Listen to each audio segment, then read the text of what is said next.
morning. Welcome back to the Retirement Report. I'm Hank Parrott, your host. With me, my good friend Russ Cook with Russ Cook & Associates over in Brentwood, Tennessee.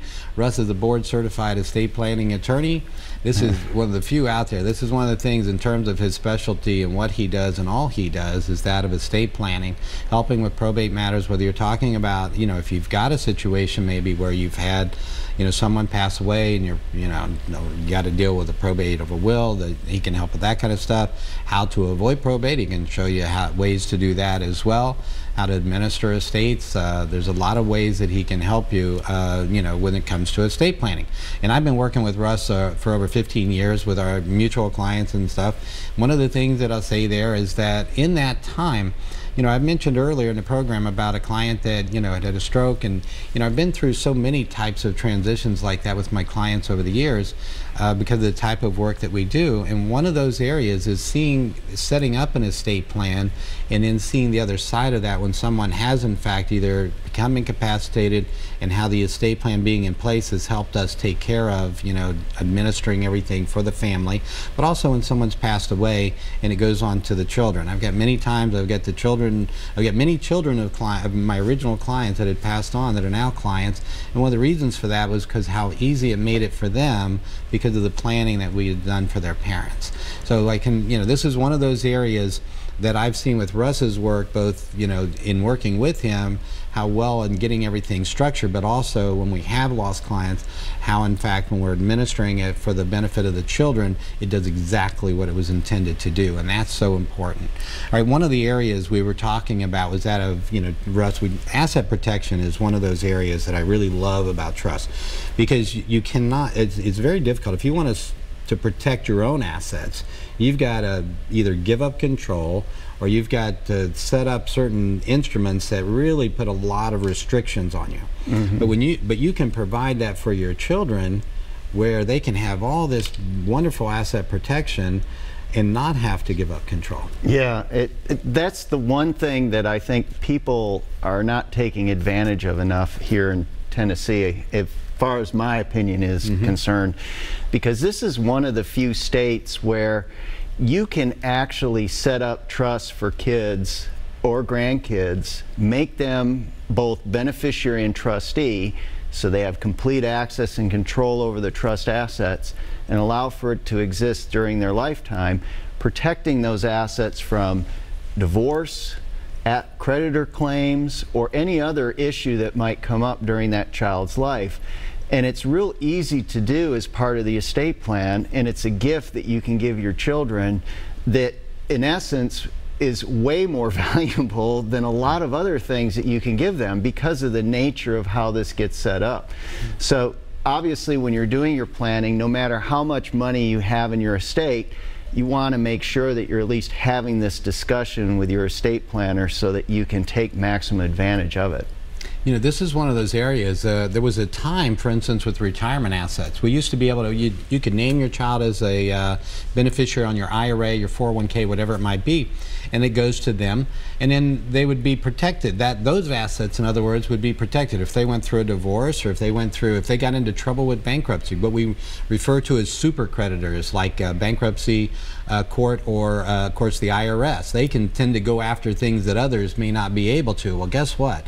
This trust, by leaving it to them in trust, you can protect it even from super creditors such as that. If they got into that kind of trouble, or they're going through a divorce, God forbid, but if that happens, we don't, if the in-laws become an outlaw, let's not let them walk away with all the money, okay? Let's at least make sure that the money that you've left to your children stays with your children, and that's what you can do with a trust, with, properly structured trust. Yeah, because these trusts have to be set up in a way that takes advantage of these laws, and that doesn't mean that it's just any old trust that you can pull off the internet or Google trust and pull down a form. It has to have certain language in it in order for it to be recognized as a beneficiary controlled trust that protects the assets from these creditors. And this is one of those, and some of that language, that special language, for two purposes: one, the asset protection, and two, the stretching out in terms of the tax benefits. We were talking about retirement accounts as an example. because that protection's no longer there. Now if you inherit an IRA, the laws changed just 2-3 years ago now, basically to where you don't get that same asset protection on an inherited IRA as you would if it was your own IRA. So therefore, but if it's left in trust, you can leave an inherited IRA in trust, still get all that asset protection now, so it will be protected the way it was for you during your lifetime. But in addition, it will give you the benefit to stretch those distributions out on that IRA, and therefore control the taxes. So you can, it sets a minimum that you may have to take out on an inherited, of course, but it allows you can take more if you want, but it allows you to control it. You choose based on your own tax situation. That's the kind of flexibility that can be built into a good estate plan when it's done correctly. And again, the language, though, it's not just having a trust. If the language in the trust isn't done correctly, then those benefits aren't going to be there. So again, having a properly drafted document is so critical to that. And speaking of, this goes to if you have a document maybe that had some gaps in it. Maybe it was set up many years ago and irrevocable, and you inherited a. Let's say you're the beneficiary, you've got an irrevocable trust, and it's set up in such a way you're going to have, it's got highly appreciable assets, and you're concerned about the taxes on those, and you're thinking, oh, I'm going to be stuck, I'm going to have to pay all these taxes. Well, not necessarily so, right? Yeah, there are. And you mentioned, I'm sorry to interrupt, but I wanted to, in particular, you mentioned a situation you actually ran into recently where you had that exact thing happen, right? Yeah, we have situations in estate planning where maybe we put plans together back when the estate tax laws were a bigger concern, that now they aren't as much of a concern as they used to be. And a lot of these planning tools that we used would seem to be inflexible, meaning we can't alter or revise them in any way. Well, good news, the Tennessee code does give us ways to kind of relook at these estate plans that we put in place and maybe alter them or tweak them in ways to take advantage of changing tax laws. In particular, this was an irrevocable trust. It was created during husband and wife's life to keep the assets out of the estate, but then as the estate tax laws became more beneficial to clients, we were really more concerned with cost basis step up. As the gentleman before had called in, whenever a person dies, if that asset is in their estate for estate tax purposes, then it does get a basis step up. Doesn't matter if that asset is passing by beneficiary designation to someone, or probate or not probate, or through a trust or whatever. If that asset is in their estate, they have certain control over it that puts it in their estate for estate tax purposes, then they will get a cost basis step up. Well, in this case, there was a trust that was created for a client who did not have the type of power over it that would bring it back into her estate, which meant that even though it did what was originally intended to do, which is avoid the estate tax, we're no longer concerned with that. What we are concerned with, however, is the cost basis step up. That means the assets inside the trust have appreciated over time, and when that person dies, if it's not in their estate, they won't get that cost basis step up, meaning they reset the cost basis for capital gains purposes at the date of death value.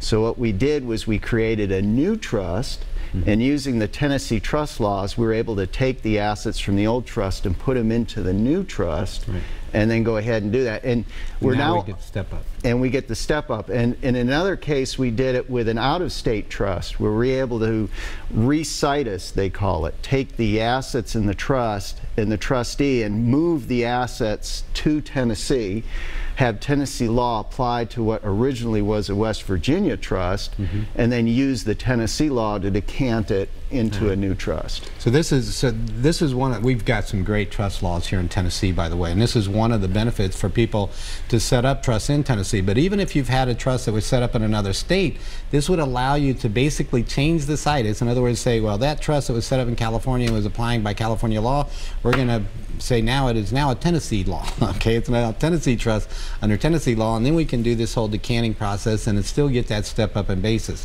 This is one of those areas, again, just understanding how these rules can work.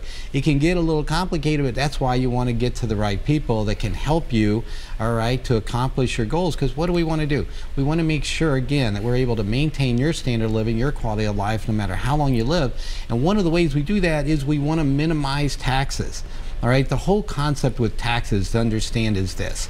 All right, no one is required, okay, to pay more in tax than they're obligated to pay. Meaning that, and I can't remember the Supreme Court justice that said this, but and I'm paraphrasing probably, but in essence, it's okay, all right, in fact, it's encouraged really, to structure your affairs in such a way as to minimize taxes. Okay, that's not only okay, that's like that's the law.